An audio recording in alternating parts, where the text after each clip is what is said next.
The People's Historian?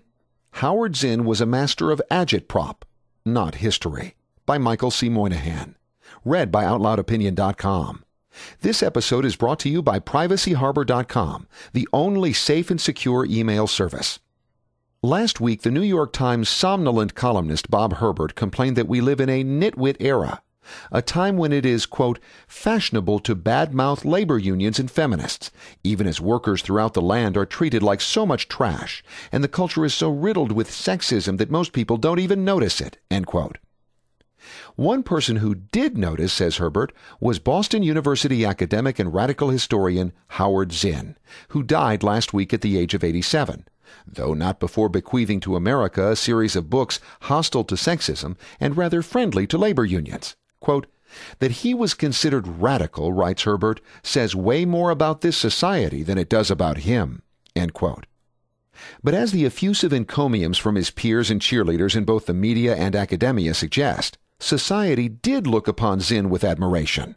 Even the Associated Press rhapsodized that, quote, Zinn himself was an impressive-looking man, tall and rugged with wavy hair, an experienced public speaker. He was modest and engaging in person, more interested in persuasion than in confrontation, end quote. The novelist Dave Eggers similarly praised Zinn in The New Yorker, arguing that, quote, his effect on how we see and teach history is immeasurable, end quote. Eggers is right about that. I'm sorry to sound a discordant note about this great man, this historian and activist of limitless depth. But while Zinn might have been an effective activist and a man of great modesty, he was an exceptionally bad historian. It's a mystery how A People's History of the United States, which has sold over 1 million copies and currently sits at number 14 on the Amazon bestseller list, has become so popular with students, Hollywood types, and academics. It is a book of no original research and no original ideas. A tedious aggregation of American crimes, both real and imagined, and deliberate elisions of inconvenient facts and historical events. Much of the criticism of Zinn has come from dissenters on the left. Arthur M. Schlesinger Jr. once remarked that, quote, I don't take him very seriously. He's a polemicist, not an historian, end quote. Last year, the liberal historian Sean Willents referred to the, quote, balefully influential works of Howard Zinn, end quote. Reviewing A People's History in the American Scholar, Harvard University professor Oscar Handlin denounced, quote, the deranged quality of his fairy tale in which the incidents are made to fit the legend no matter how intractable the evidence of American history, end quote. Socialist historian Michael Kazin judged Zinn's most famous work, quote, bad history, albeit gilded with virtuous intentions, end quote. Just how poor is Zinn's history?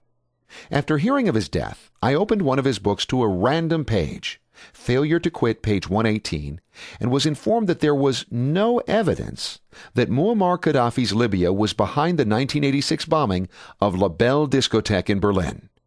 Whatever one thinks of the Reagan administration's response, it is flat wrong, bordering on dishonest to argue that the plot wasn't masterminded in Tripoli. Nor is it correct to write that the American government, which funded the Afghan Mujahideen in the 1980s, quote, trained Osama bin Laden, end quote.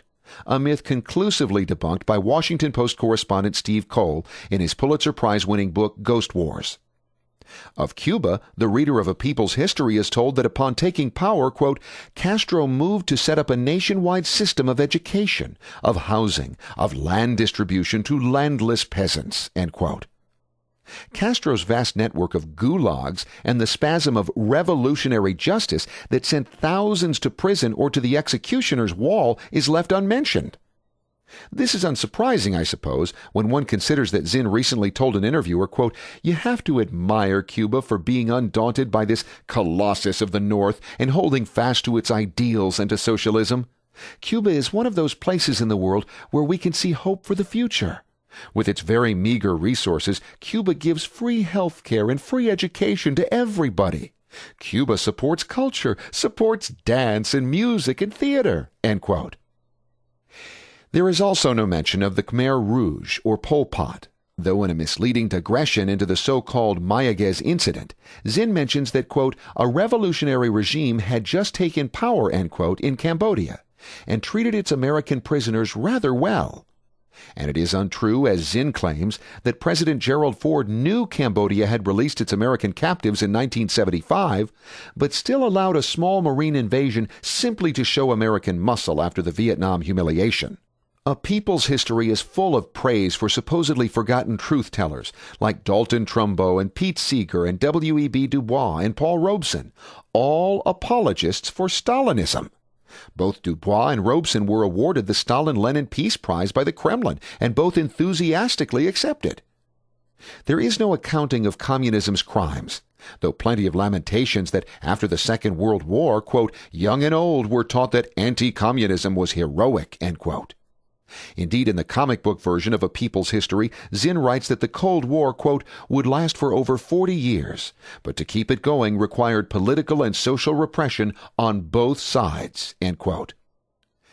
Despite conclusive evidence from Russian archives, Zinn suggests the atom spies Morton Sobel and Julius Rosenberg were railroaded with weak evidence, and their subsequent trials were simply to show, quote, what lay at the end of the line for those the government decided were traitors, end quote.